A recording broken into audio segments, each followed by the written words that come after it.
In this video, I will quickly show you how to deploy a Next.js project on Vercel and get your application online.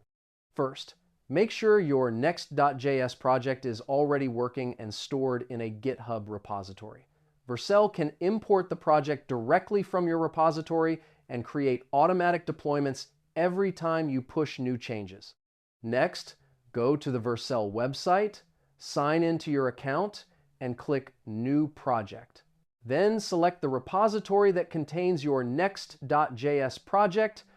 Vercel usually detects the framework automatically and prepares the build settings for you. Now, review the project settings.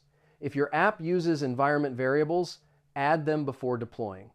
After that, click Deploy to start the publishing process. Vercel will install dependencies, run the build, and generate a public link for your website.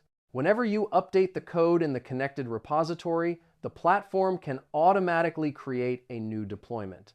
If you prefer using the terminal, you can also install the Vercel CLI and run Vercel inside your project folder. To deploy directly to production, use Vercel prod.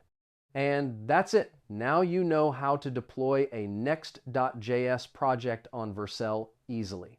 Save this video so you can check it again later if needed.